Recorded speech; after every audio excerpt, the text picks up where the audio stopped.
Bonjour à tous, on vous voit arriver, mais progressivement. Alors je rappelle, évidemment pour ceux qui nous rejoindraient juste à l'instant, que le live et le sujet du live d'aujourd'hui est de faire un point sur la réforme officielle du CRPE 2022 qui est enfin apparue le 29 janvier. Donc on va pouvoir rediscuter de tout ça ensemble pendant cette petite heure qu'on va passer ensemble. On avait évidemment, alors certains ont peut-être déjà participé au premier live, le document de travail avait évidemment filtré, mais on attendait, et aujourd'hui il était important avec un document officiel de pouvoir revenir sur ces fameuses épreuves sur lesquelles on a quelques informations complémentaires. Et puis bien évidemment vous présenter aussi nos préparations, donc voilà, ce sera aussi évidemment à la fin l'objet de pouvoir revenir sur vos questions. J'imagine que vous en aurez. On va essayer de vous faire la présentation et puis on tâchera de reprendre toutes les questions à la fin de la présentation, Brigitte. Oui, non, évidemment le but sera ce temps d'échange, donc on nous fera passer vos questions et on essaiera d'y répondre pour que vous n'ayez plus aucune question, enfin, du moins sur celle qu'on connaît et qu'on maîtrise. Donc je pense qu'on va pouvoir attaquer parce que bon, vous avez certainement un temps restreint aussi pour nous écouter. Je nous présente déjà, donc on est Aurélie et Brigitte, donc nous sommes les directrices de l'Institut Fort-Prof. Fort-Prof d'abord, bon, rapidement, Fort-Prof est un institut de préparation au concours de professeurs des écoles. Nous existons depuis maintenant 25 ans, depuis 1996 cet institut a vu le jour. Donc nous sommes spécialisés dans la préparation au concours, c'est notre seule activité. Nous ne faisons que ça, nous sommes des spécialistes de ce concours. Nous sommes sur tout le territoire métropolitain et dans les dom-toms et nous travaillons avec un peu plus de 400 formateurs qui sont tous issus de l'éducation nationale, donc en particulier premier degré jusqu'à présent, mais aussi second degré, puisque évidemment avec le nouveau format concours, on en reparlera, on a aussi des profs collège-lycée qui vont pouvoir vraiment venir conseiller et aider nos stagiaires.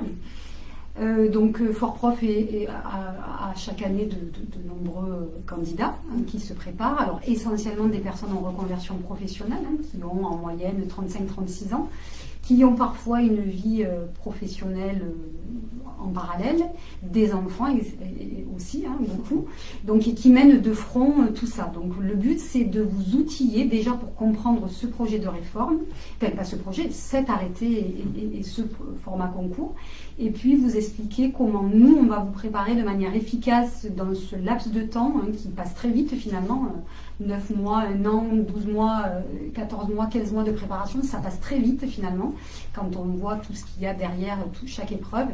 Donc c'est de vous donner des conseils pertinents pour déjà commencer à travailler et puis vous préparer pendant l'année avant ce concours. Donc la réforme du concours, je le disais, a été actée le 29 janvier 2021. Finalement, assez peu de surprises par rapport au projet qu'on avait présenté il y a quelques jours via un live également. Aucune surprise pour nous, on s'y attendait et on avait déjà commencé à travailler dans cette optique de nouveau concours. Très peu de surprises aussi par rapport aux orientations de Jean-Michel Blanquer, on l'avait déjà dit. Il apparaissait clairement que on voulait que les candidats au concours, les futurs PE, aient une maîtrise disciplinaire en français, en mathématiques, mais également là, c'est ce qu'on va évoquer avec Aurélie, avec un domaine disciplinaire que les candidats définiront le jour de l'épreuve. Donc ça, c'est vraiment, ça transparaît complètement à travers ce projet, enfin cet arrêté. Donc ce qu'on va faire dans un premier temps, parce que je pense qu'il est vraiment important que vous compreniez vraiment cet arrêté officiel, qu'est-ce que va devenir ce concours 2022, donc Aurélie va le détailler. On essaiera en même temps de la présentation des épreuves de vous expliquer un petit peu ce qui a changé par rapport à 2021, quels sont les avantages ou les choses moins avantageuses dans ce concours. Et ensuite, on reviendra sur la préparation en général de Fort-Prof, puisqu'évidemment, on est en cours de constitution et d'élaboration de nos maquettes. On sait précisément où on va. Tous nos concepteurs sont déjà sur le pont pour vous concevoir la préparation de 2022 adaptée à cet arrêté. Mais voilà, on vous l'expliquera plus en détail à la fin et évidemment, après, on reviendra sur vos questions. Donc Aurélie, je te laisse la parole pour nous expliquer rapidement toutes... Je vais revenir évidemment sur chacune des épreuves. Alors, on va évidemment commencer par les épreuves d'admissibilité qui seront notées sur 60 points. Donc, première étape... Alors, une épreuve de français, une épreuve de mathématiques, toutes les deux disciplinaires, et puis une épreuve d'application. Pour ces 3 épreuves, elles auront chacune une durée de 3 heures et elles vaudront donc 20 points chacune. Alors, on va rentrer dans le détail de ces 3 épreuves. La première, c'est l'épreuve écrite disciplinaire de français. Qui va s'appuyer sur un texte de 400 à 600 mots sur lequel vous allez pouvoir donc travailler. Vous serez interrogé à la fois sur des questions liées à la connaissance de la langue, donc de la grammaire, évidemment. Je reprends l'exemple des natures et fonctions puisque c'est souvent tombé au concours sur la partie notionnelle. Des questions aussi lexicales sur vraiment la connaissance du lexique, découpage des mots, etc., etc. Et puis la rédaction d'un développement présentant un raisonnement rédigé. Donc sur cet aspect, l'épreuve a changé par rapport à ceux qui passent le concours actuellement, où on leur demande plutôt de faire une analyse de texte. Là, on partirait quand même davantage sur un commentaire, puisque vraiment, là, le raisonnement devrait être argumenté.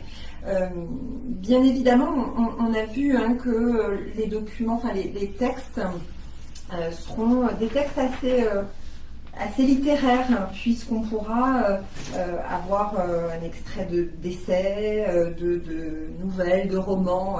Donc on est quand même assez convaincu que derrière cela, il faudra, et vous serez aussi évalué sur une certaine culture littéraire. Et nous, en tout cas, donc on a bien prévu de vous faire travailler sur cette culture littéraire qu'il faudra illustrer à travers votre écrit. Alors ça, c'est donc important. Donc voilà pour l'épreuve de français.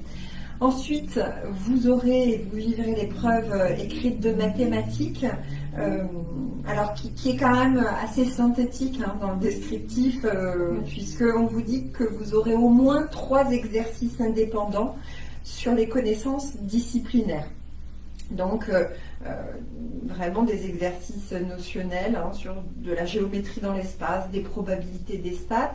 Ce qui est certain, c'est que là encore pour cette épreuve, comme pour le français et l'épreuve d'application, vous entendez bien qu'il vous faudra avoir une réelle maîtrise disciplinaire qui sera attendue jusqu'au collège.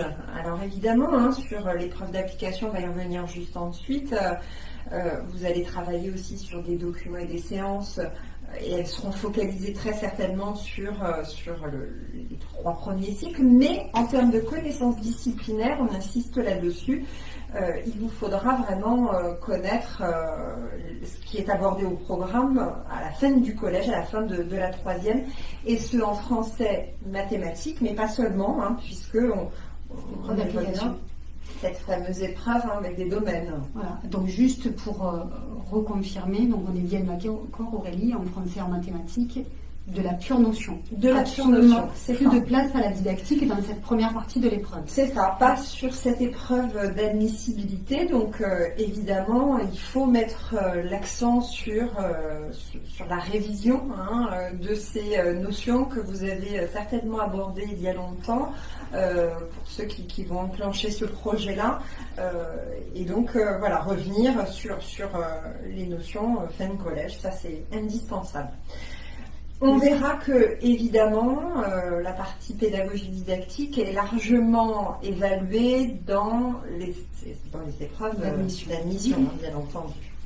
Alors, L'épreuve d'application est, elle, un peu nouvelle, puisque vous savez peut-être, le concours actuel ne proposait pas une troisième épreuve d'admissibilité. Donc là, vous allez avoir une épreuve écrite avec un choix à faire, un choix qui portera soit sur les sciences et technologies, ou l'histoire, géographie, l'enseignement moral et civique, ou enfin les arts. Et dans les arts, vous pourriez avoir un sujet, un corpus de documents autour de l'éducation musicale, les arts plastiques ou l'histoire des arts. Donc ça, Aurélie, cette épreuve-là, on décide à quel moment finalement? Alors, ce qui est écrit, c'est qu'il y aura un choix de fait de 2 composantes au titre de la session. Donc, on sait que par rapport à l'histoire, géographie, EMC, 2 disciplines seront choisies. Même chose pour les arts, l'éducation musicale, art plastique, histoire des arts. Il y aura 2 de ces disciplines qui seront privilégiées pour les épreuves. Ce qu'on ne sait pas, c'est la date, évidemment, à laquelle ça sera communiqué. On vous proposera, on vous clarifiera ce point. Ce qui nous laisse à penser que chaque année, au titre de chaque nouvelle session, des dominantes seront choisies par les jurys et par les commissions compétentes. C'est ça. C'est ce qu'on a pu connaître il y a quelques années dans des anciens formats de concours. Alors, nous, ça nous amène évidemment à vous conseiller par rapport à ça, c'est-à-dire que le jour des épreuves, vous aurez devant vous 3 sujets. Un sujet en sciences et techno, un second sur les 2 composantes, donc histoire, géographie, EMC, 2 de ces 3 disciplines. Et même chose, un sujet qui sera retenu parmi les 2 composantes des arts. Stratégiquement, évidemment, il vous sera recommandé de quand même réfléchir dès le départ, parce qu'il va falloir vous économiser, le programme est extrêmement dense, et déjà identifier en tout cas un des 3 domaines. Parce que la remise à niveau et les connaissances disciplinaires seront déjà largement à vous restituer, à vous réapproprier. Donc ce serait très ambitieux et peut-être pas très stratégique pour vous que de vous dire je vais revoir toutes les connaissances notionnelles en sciences, en histoire, géographie, EMC et dans les arts. Donc il faudra vraiment faire un choix très stratégique pour pouvoir, puisque vous savez qu'il y aura un sujet dans les 3 composantes. Donc c'est ça. Le conseil à donner, c'est peut-être en fonction de votre parcours, de les affects que vous avez, de vous spécialiser, de définir un peu comme on le faisait pour l'épreuve de dossier de mise en situation professionnelle pour l'ancien concours, que vous définissiez dès le départ, entre guillemets, l'option ou le domaine sur lequel vous allez vous spécialiser. Sachant que dans ce domaine-là, quand on va parler d'histoire, géo, EMC, il va falloir envisager de travailler, tant qu'on ne connaîtra pas les 2 dominantes, les 3 disciplines. C'est ça. Ok. Alors, quand même, pour terminer sur cette épreuve, donc le jury proposera un dossier, et dans ce dossier, vous pourrez avoir des travaux de recherche, des documents pédagogiques. Donc, on peut imaginer des extraits de programmes, on peut imaginer une lettre d'un grand historien, c'est ça, une approche un peu plus scientifique, un extrait d'un document EduScol et puis de manuels scolaires. On peut imaginer ce type de document que vous aurez ensuite à exploiter, sur lequel vous serez amené à rédiger, puisque vous serez à la fois évalué sur la maîtrise disciplinaire et également, évidemment, sur la conception d'analyse d'une séquence ou d'une séance. Donc, ces documents serviront votre écrit, bien sûr, et il faudra articuler tout cela. C'est un peu la mise en situation professionnelle, mais sauf que le candidat ne va pas élaborer son dossier finalement. C'est un peu ça. On imagine bien, et on ne peut pas avoir la même ambition dans la mesure où l'épreuve va durer 3 heures. Donc mais ça se rapprochera effectivement de l'exercice du dossier professionnel, dans les grandes lignes. Sauf qu'il faudra, là, c'est pas à partir d'un choix du candidat, mais c'est à partir du choix du jury qui va vous proposer un sujet. Et vous allez devoir pendant 3 heures élaborer, travailler sur ce sujet. Sachant qu'il est bien écrit dans l'arrêté que vous pourrez avoir par exemple quelques questions purement disciplinaires parce que vraiment il y a une attente au niveau de ce ministère et de ce format concours pour que vous ayez des connaissances disciplinaires. Donc ça pourrait être un enchaînement de plusieurs questions purement scientifiques, je dirais, et puis ensuite un travail effectivement de conception et d'analyse. Ça, voilà. À noter quand même qu'au même titre que l'épreuve de maths ou de français, la note inférieure à 5 est éliminatoire, ce qui va nécessiter quand même un travail de fond sur cette épreuve-là. Oui, absolument. Voilà pour l'épreuve et les épreuves d'admissibilité. Donc, premier cap de passer.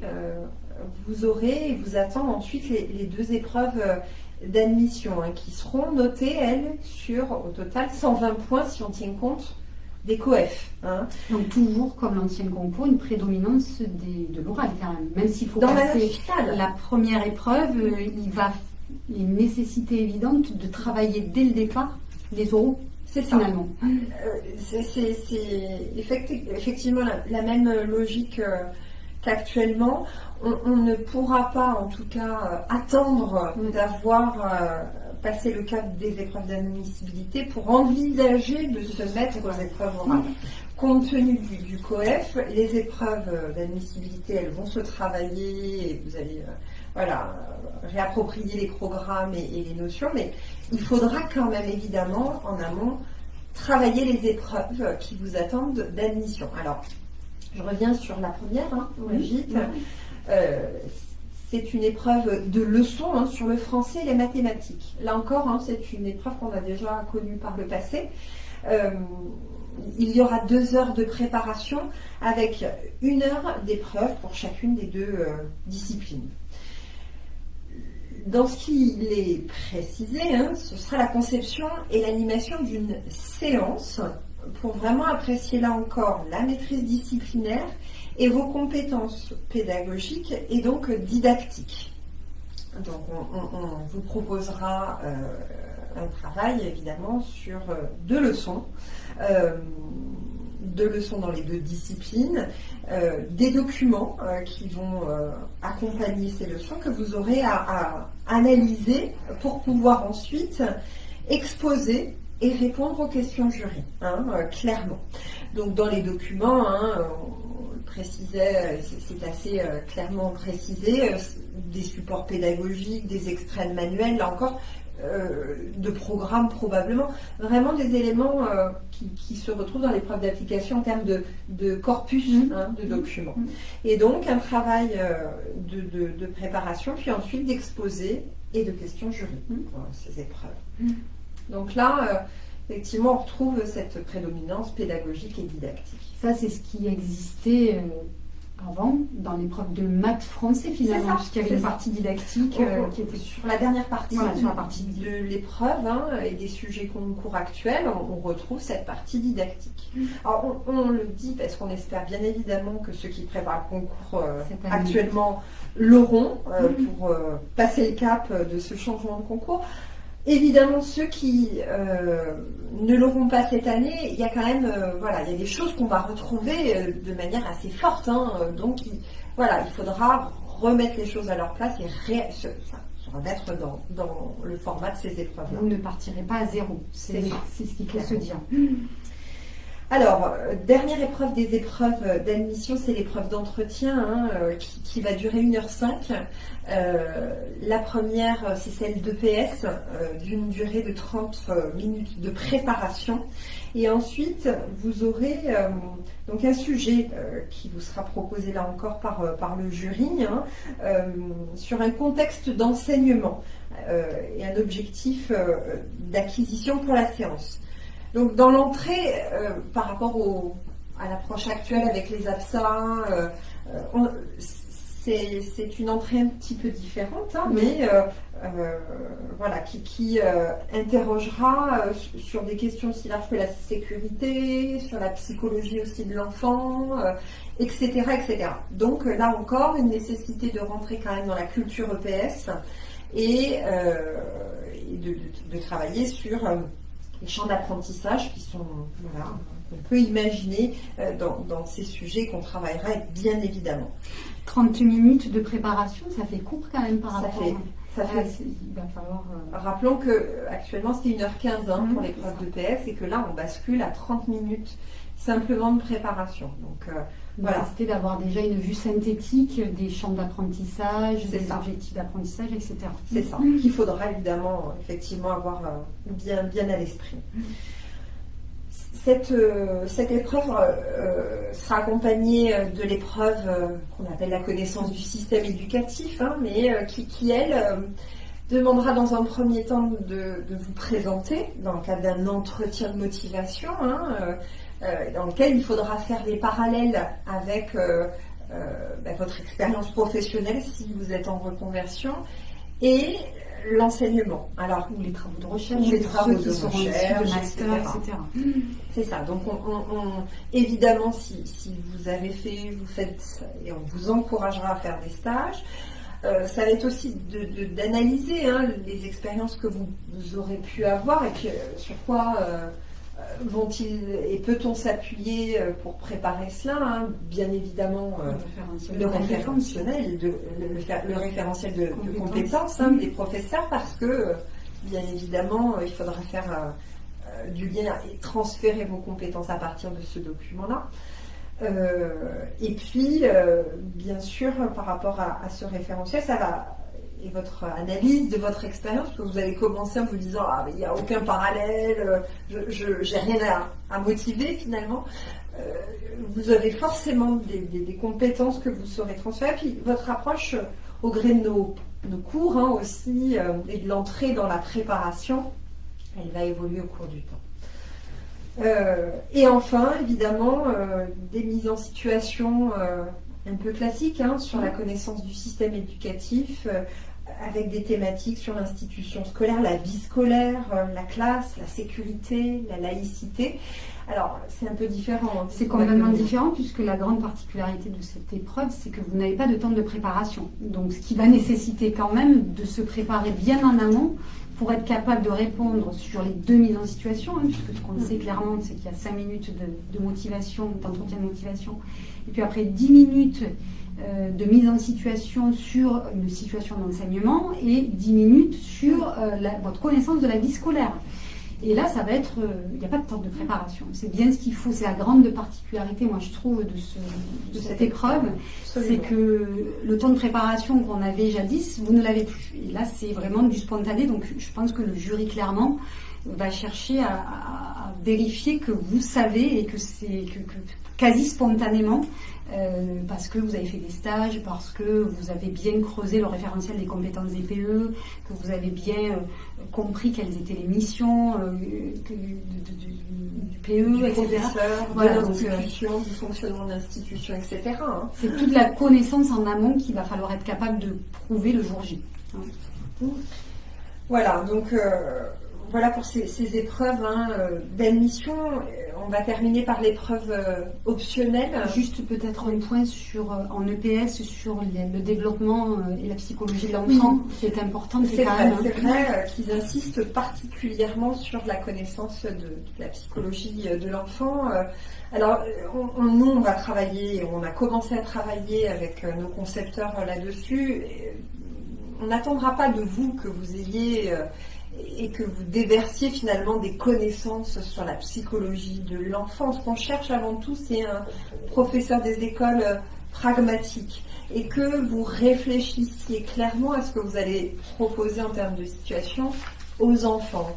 Prenons l'exemple d'un professeur des écoles qui va souvent penser les choses à sa hauteur. Un enfant, quand il fait 50 cm à minima de moins que lui, ne voit pas la même chose.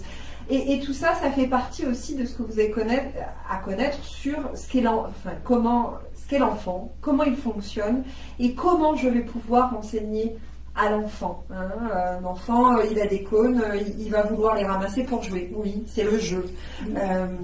Ça va pas répondre à ce que vous aviez préparé, mais c'est à prendre en compte parce que ça fait partie aussi de la connaissance que vous allez avoir sur l'enfant. Ça, c'est vrai. Donc ça, évidemment, on travaille dessus pour que vous ayez vraiment une valise, un bagage autour de ça qui soit pragmatique. Et c'est ça qu'il faut retenir et c'est ce qu'attendront et évalueront les jurys, bien évidemment. Ouais. On finit par l'épreuve optionnelle. Alors l'épreuve optionnelle, vous l'avez lu certainement, c'est donc sur les langues vivantes étrangères. Vous aurez le choix, si vous avez la chance de maîtriser une langue, l'allemand, l'anglais, l'espagnol ou l'italien, de pouvoir acquérir des points supplémentaires parce qu'elle ne sera pas discriminante, cette épreuve, elle ne vous fera pas perdre de points. En revanche, dès l'instant que vous aurez des points au-dessus de 10 sur 20, ça s'ajoutera à votre note. Donc si vous avez ces compétences-là, c'est une vraie chance que de pouvoir choisir à l'inscription cette option. Alors, il vous faudra vous présenter dans la langue, bien entendu, et ensuite vous aurez eu à choisir des documents de page maximum et de savoir en tirer des éléments et les analyser d'un point de vue pédagogique et de les présenter dans un premier temps dans la langue, en langue française, et ensuite il y aura un échange aussi dans la langue retenue. Voilà, donc un plus pour ceux qui maîtrisent une langue étrangère, celle en tout cas que je viens de citer. C'est important pour ceux qui ont la chance de pratiquer régulièrement une langue, apprendre, moi je trouve, parce que quand même dans le classement, ou même pour obtenir quelques points pour obtenir le concours, c'est ce qui fera la différence. Donc voilà, c'est un bonus, je trouve, et qui sera utile pour chacun. Ok, donc finalement, Aurélie, si on devait synthétiser un peu,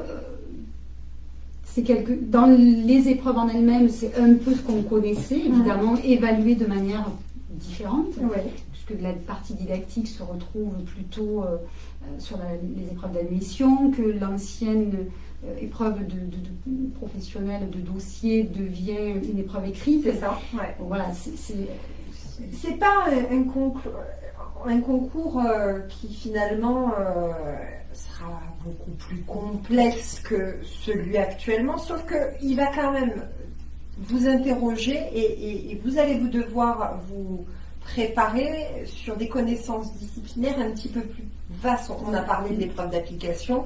Là, actuellement, vous aviez la possibilité de choisir une option, une des disciplines, de vous cristalliser davantage sur un sujet. Là, on sent bien que ça va être beaucoup plus ouvert parce que vous ne choisirez pas le sujet. Donc, ça nécessitera vraiment un travail de remise à niveau sur ces disciplines. Le gouvernement veut clairement que ces futurs professeurs des écoles aient une culture disciplinaire plus marquée.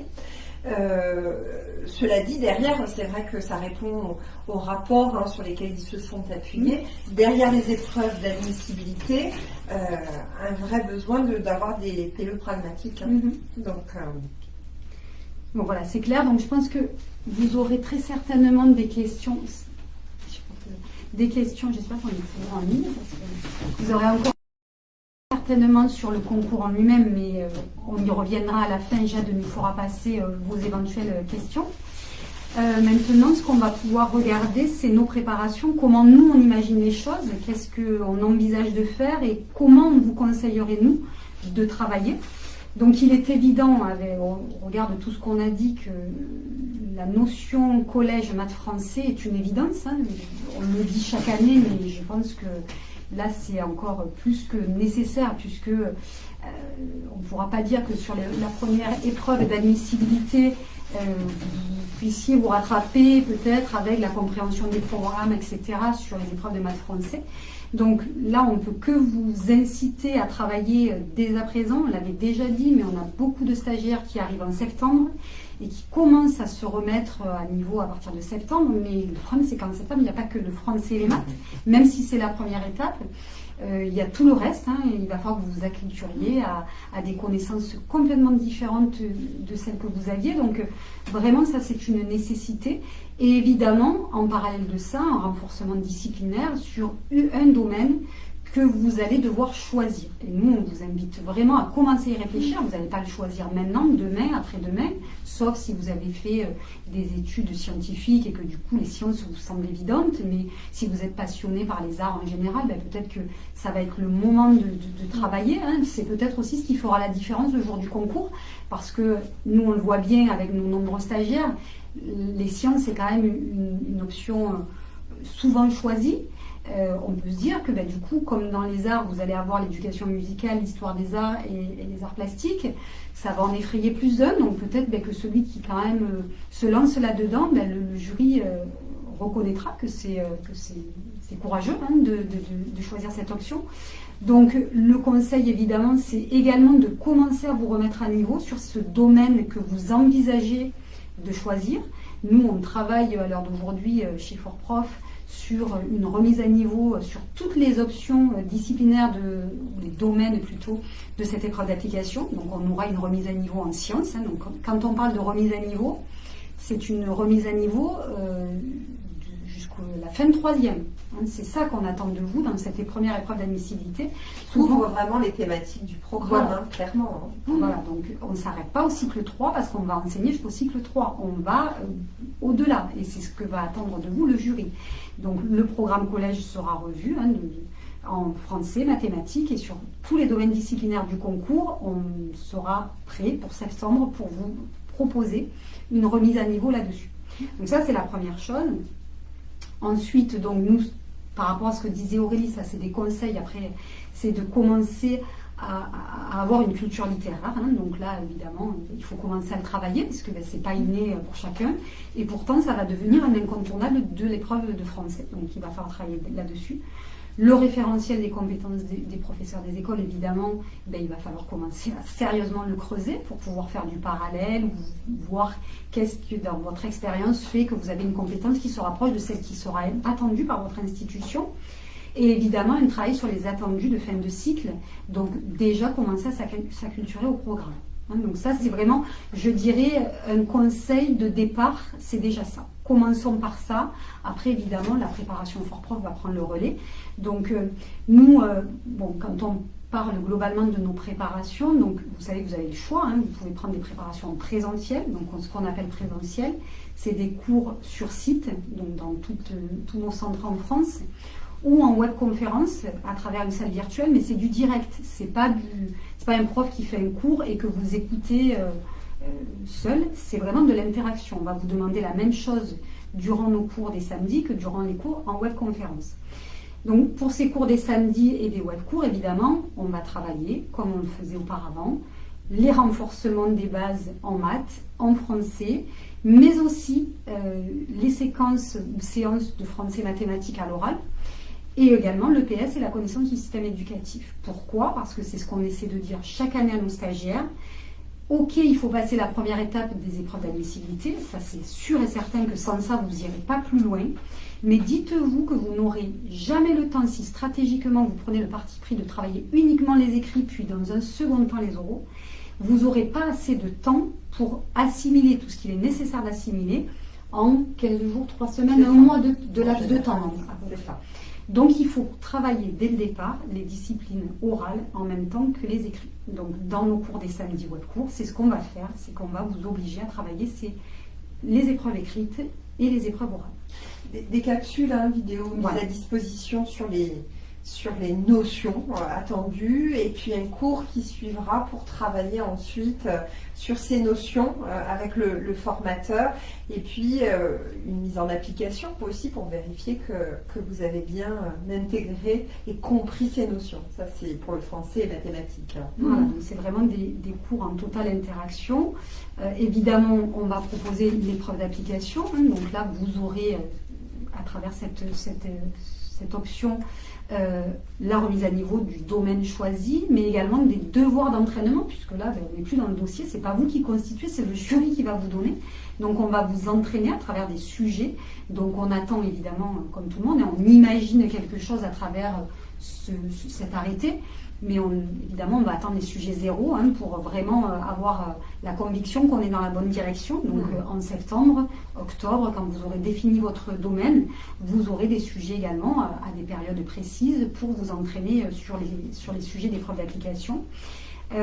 On va évidemment travailler des modules pédagogiques avec du travail autour de la séquence, la séance, le programme, la programmation, etc. Les objectifs d'accord. Donc il s'agit vraiment dégrossir des choses indispensables à connaître. C'est ça. C'est ça. En commun. Et après, bon, évidemment, les sessions de concours blanc telles qu'on les connaît, avec un entraînement en français et en mathématiques de 3 heures à chaque fois et des mises en situation pour vous entraîner sur les séquences de français et mathématiques et sur l'épreuve de PSCSE. Évidemment, comme nous, l'intérêt, c'est que quand même vous soyez vraiment préparés et que vous ayez quand même beaucoup vu de choses en autonomie, ou quasi-autonomie, avant le début des préparations en septembre.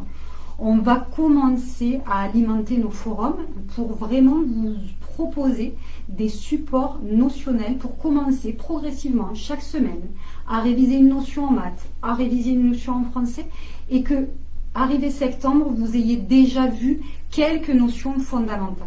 Donc ça, c'est vraiment un point où il faut que vous compreniez que vous allez gagner du temps si vous commencez à travailler le plus vite possible et surtout, vous allez gagner dans votre classement parce que chaque année, on a des gens qui arrivent en septembre-octobre et qui vont avoir tout ce travail préparatoire à avoir. Donc vraiment, si vous vous intéressez maintenant à ce concours, il faut l'anticiper et nous, on va vous proposer des choses pour vous permettre de commencer. Évidemment, on va ouvrir en nouveauté cette année, à partir de cet été, un forum collaboratif d'été. Pourquoi ? Parce que pareil, on se rend compte quand même que chaque année, les programmes, les attendus de fin de cycle, la connaissance des programmes, qu'est-ce que j'enseigne, à quel niveau de classe, etc. C'est quelque chose qui vient alourdir également la préparation, qui vous fait du travail supplémentaire d'assimilation. Donc on va l'anticiper, c'est-à-dire que cet été, on va vous demander de travailler de manière collaborative sur l'élaboration, par exemple, de ce qu'on aime bien, c'est les cartes mentales, parce que ça parle à tout le monde, c'est-à-dire par cycle, par discipline, vous allez travailler ensemble sur des cartes mentales. Enfin, c'est ce qu'on voudrait, évidemment, ça sera vous. Donc il y aura un animateur forum qui évidemment régulera et dira non, là c'est juste, c'est faux. Mais ça va être un peu votre travail préparatoire pour commencer à assimiler les programmes. Donc ça, on l'ouvrira dès le mois de juillet. Évidemment, des vidéos méthodologiques de début de préparation pour cadrer cette épreuve. Et d'ici septembre, évidemment, tout le monde y verra plus clair, puisqu'on aura ces fameux sujets zéro. Là, à travers le décret, on comprend, mais chacun, finalement, peut en avoir une interprétation. Donc, voilà, on est convaincus et on travaille avec nos références sur des maquettes qui sont en adéquation avec ça. Mais à la rentrée, vous aurez des vidéos méthodologiques explicatives qui vous permettront vraiment de comprendre quels sont les attendus à travers chacune des épreuves. Donc ça, vous pourrez les regarder dès septembre, autant de fois que vous voudrez. Les capsules, Aurélie, tu en as parlé. C'est ça, ouais, des capsules courtes, parce que l'idée, c'est pas de vous faire des choses trop longues, mais de revenir vraiment sur les bases qui seront liées au thème, aux notions que vous aborderez pendant les cours des samedis ou en visio, en webconférence la semaine ou le samedi. Donc des capsules, entre 5 et 8 capsules pour chaque journée, français, mathématiques, courtes, simples, qui reviennent et qui vous illustrent par quelques exemples comment comprendre la notion. Évidemment, elles seront postées et à votre disposition avant le cours pour vous permettre de préparer, puisque chez nous, on garde quand même l'idée qu'il faut que vous prépariez en amont un devoir, que vous réalisiez par vous-même, que vous ne soyez pas juste là à écouter quelqu'un qui fait pour vous. Non, il va falloir aussi que vous vous entraîniez pour vous assurer que vous avez tout bien compris. Donc, ces capsules à disposition pour pouvoir ensuite vous entraîner et poser toutes vos questions pendant le cours. Il y a toujours chez Fort-Prof en amont un travail préparatoire qui est très utile et qui est nécessaire pour vous, hein, déjà pour vous préparer à votre futur métier.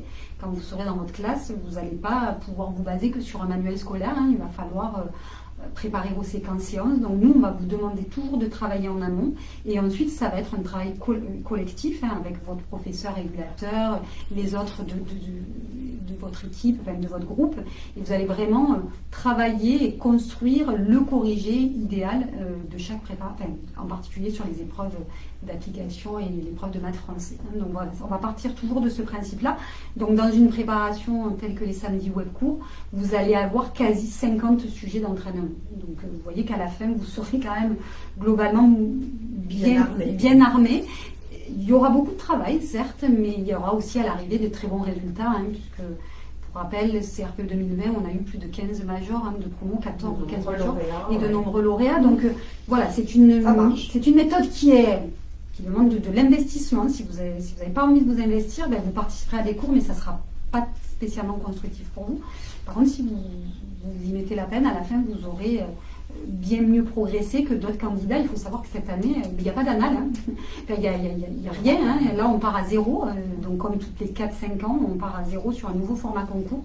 Et là, vous allez trouver des exercices de niveau brevet, mais un exercice type concours, tel qu'il est en 2022, vous n'aurez pas. Donc, nous, on travaille dessus et vous aurez évidemment sur les cours des samedis notionnels maths français, vous aurez en maths au moins 3 exercices indépendants. En français, vous aurez le commentaire rédigé à faire, de l'étude de la langue, etc.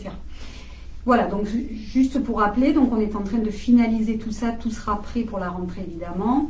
Vous aurez évidemment accès à un extranet, un campus qui sont votre outil de travail hein, chez Fort-Prof, avec votre espace étudiant, avec les coordonnées de vos profs, puisque nos profs ne sont pas que des profs correcteurs, ce sont des profs avant tout accompagnateurs, des groupes, des forums très riches, où vous pouvez avoir des ressources thématiques, méthodologiques, vraiment des outils pour vous pour préparer les devoirs que vous aurez à votre disposition.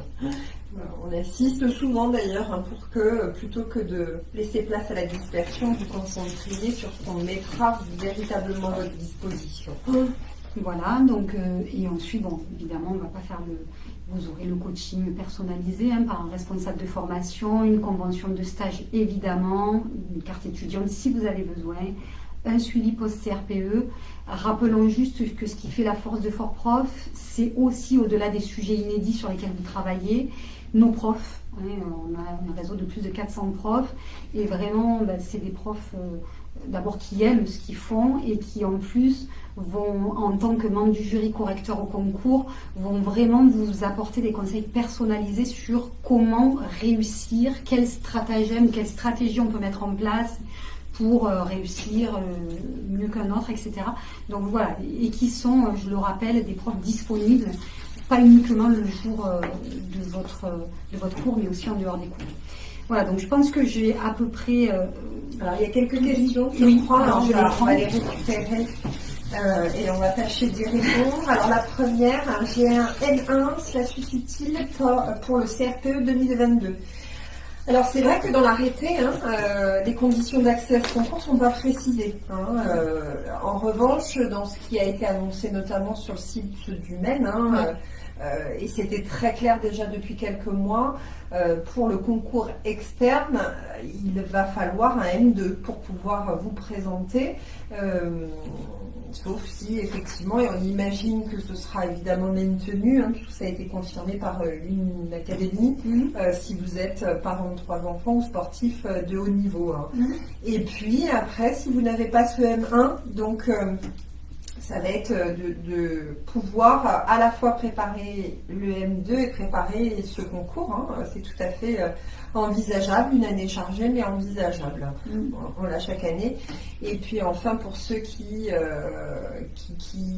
travaillent déjà depuis de longues années, visez la 3e voie, qui apparaît bien dans le document comme faisant partie et avec les mêmes épreuves que celles qu'on vient de décliner, une expérience donc de 5 ans dans le secteur privé. Ok, vous parlez de culture littéraire, mais de quoi est-il question précisément? Alors, la culture littéraire, on a pu le constater ces dernières années, mais c'est vrai qu'au niveau des genres littéraires, vous êtes nombreux à pas forcément avoir une grande connaissance sur ces genres littéraires. Donc, c'est vraiment sur cela qu'on va aussi vous évaluer, mais nous, ou en tout cas, vous outiller pour vous donner une culture littéraire. En revanche, évidemment, on n'attendra pas vous non plus que vous soyez quelqu'un qui ait une formation à la base littéraire, etc. Ça s'apprend, ça se revoit. Donc ça, c'est vraiment axé sur ça. C'est ce qu'on lit, en tout cas, dans les choix de textes qui seront proposés pour la première épreuve. Nous, évidemment, dès qu'on aura un peu aussi contextualisé ce qu'on attend, on mettra à disposition des stagiaires. On va travailler avec notre référente là-dessus sur un document préparatoire. Qu'est-ce que vous pourriez lire, consulter pour commencer à vous constituer cette culture littéraire. Donc, vous y travaillerez, je l'espère, bien en amont. J'ai quitté l'école il y a 20 ans et je m'échange. Ben oui, pourquoi pas. Enfin, nous, on a chaque année, je vous disais, la moyenne d'âge chez Fort-Prof, c'est 35-36 ans. Donc, ben, il y a des plus jeunes et puis il y a des gens qui ont plus de 50 ans. Donc, pourquoi pas.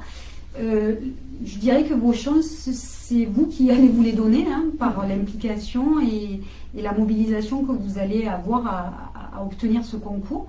Passer un concours, quand on est sorti du circuit scolaire, c'est un projet de vie, parce que ça peut être une vocation oubliée, etc.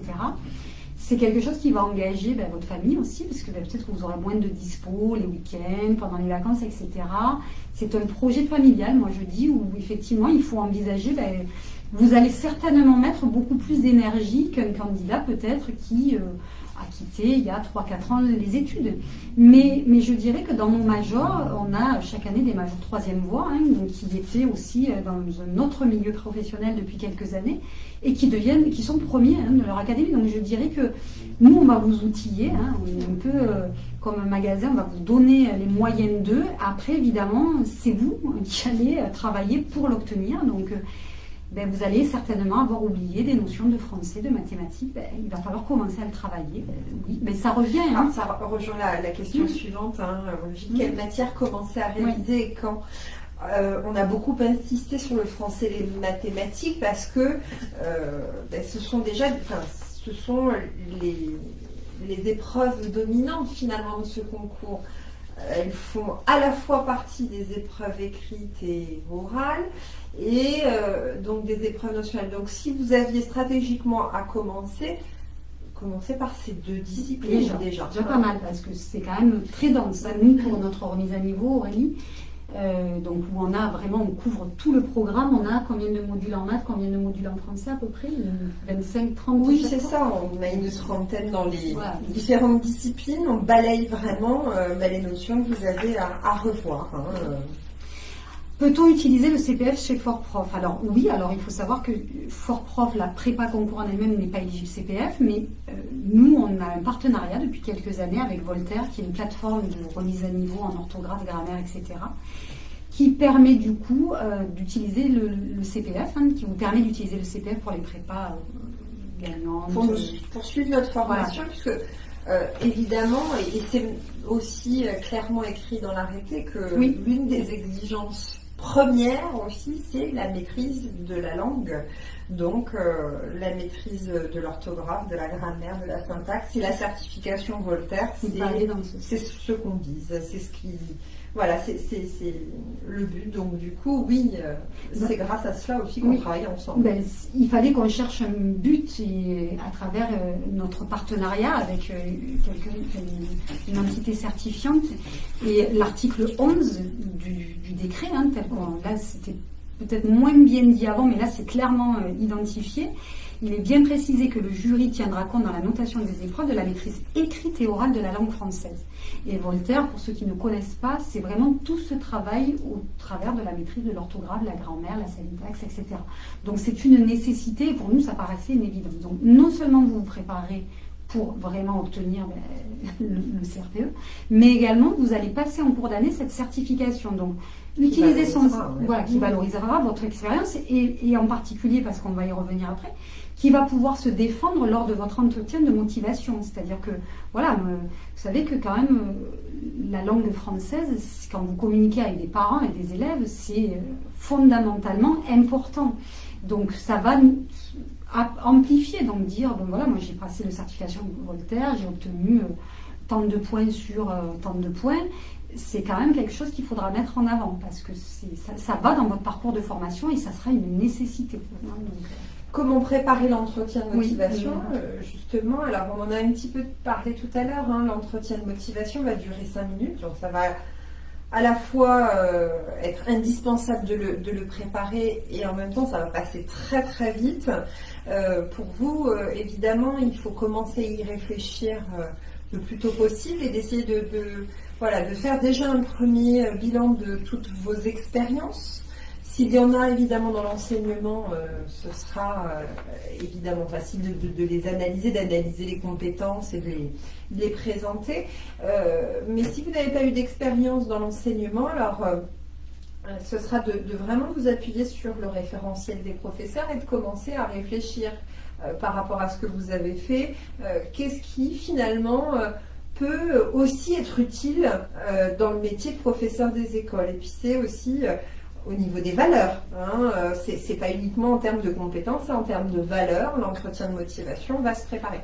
Et puis vous verrez, je le disais tout à l'heure, votre analyse de votre parcours et de votre motivation, elle va aussi évoluer au cours de la préparation.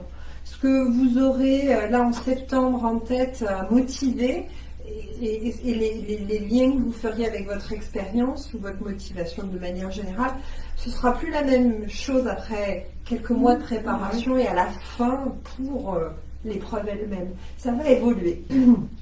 Ça sera lié à la culturation que vous allez avoir au gré de nos préparations. C'est quelque chose ça qu'on imagine construit sur l'année. Donc évidemment, pendant nos cours de connaissance du système éducatif, il y aura toujours cette phase de présentation d'un candidat à l'oral, mais évidemment, on verra, et je pense que ça sera très clair, qu'en octobre, ceux qui vont commencer à se présenter pendant ces 5 minutes vont évoluer. Donc c'est quelque chose qui va forcément, qu'on va graduer et qu'on va mesurer plusieurs fois dans l'année parce que votre idée de départ ou votre entretien tel que vous l'aviez préparé au départ va forcément être modifié en cours d'année pour vraiment aller trouver les arguments clés qui font que le jury va se dire oui, lui, j'y crois à fond.